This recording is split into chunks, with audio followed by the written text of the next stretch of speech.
Meeting code 5 it is on Friday night, race number 7, the 2012 Thames Cup. We're going to look at two contenders, starting off with Sir Lincoln, taking you back to last week's Winter Cup when he finished into 4th position. Currently sitting parked, started off the 55-metre handicap and he did do a lot of work, faded into 4th, but it was a 55-second last half.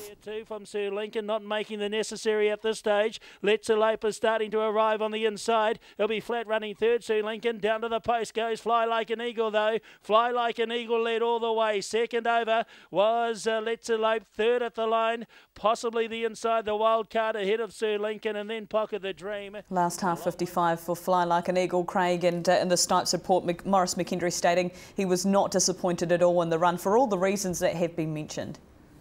Well, that's right, Jess. I know a lot of the punters were disappointed on the night, but the way the race was run, a 55 half off the front. I talked to Ray Green earlier in the night and I said to him, listen, is he cranked up at 100%? He said no. I think he's got him at about 90, 95%. He hadn't raced for 5 weeks leading into that Winter Cup last week. I think he'll certainly strip a better horse this week, but in saying that, he's still off that 55-metre handicap and he's got a bigger field to get round this week.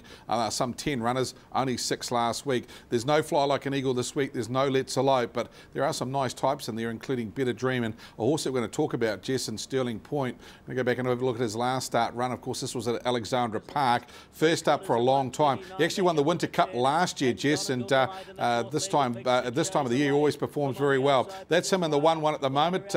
He got round to sit parked out, got the front, pushed back. I thought he ran on okay, out wide in the hands of Zach Butcher. Donegal Delight, the leader. From coming after it on the inside is Better Dream, and running on also as they go down to the line is Better's Fire, but Donegal Delight too big, too tough, too strong. Second over was Better Dream on the inside of Better's Fire, and then Supreme Gem ran on late.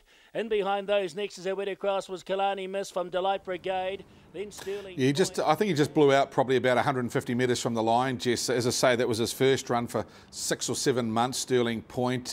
He did work in the running. He found the front. He got pushed back to 3 back on the fence. And he just, as I say, came to the end of it 100 metres out. I think he'll be a lot better horse with the run under his belt as well. What he's got is super standing start, man. Is that 30-metre handicap will be eaten up inside probably the first 200 metres. He can fly the stand. Look for him to settle handy very early on. If he happened to make the front, he's a very good front runner, Sterling Point. And I give him a cracking chance of taking out the Thames Cup this year, and then in the hands of a very informed Zach Butcher. Of course, Sterling Point, well, he ran home in 55.4 last week, his last mile clock this morning in 1:59. I think if he improves off that run, got to be a very good winning chance. I just, as I say, wouldn't take anything too short on him. Better Dream, I think, coming out of the race last start behind Donegal Delight, a very good run by Better Dream. He's had a long season, but he's racing very well for Tony Hurley off 20 metres. I thought the roughie, if there's a value runner in the race, Jess, it's number 4, Jay Walker. I just went back and had a look at his last 2 videos from his last 2 starts, and both times he's hit the line strong and he's got good stand start credentials.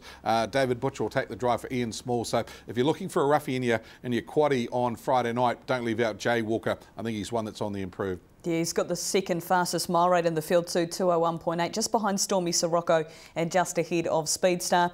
Stable change, Supreme Gem now with Dave and Claire McGowan after being with John McDermott, and Mighty Creation, number 3, is up for an Alexandra Park bonus if he can win on Friday night.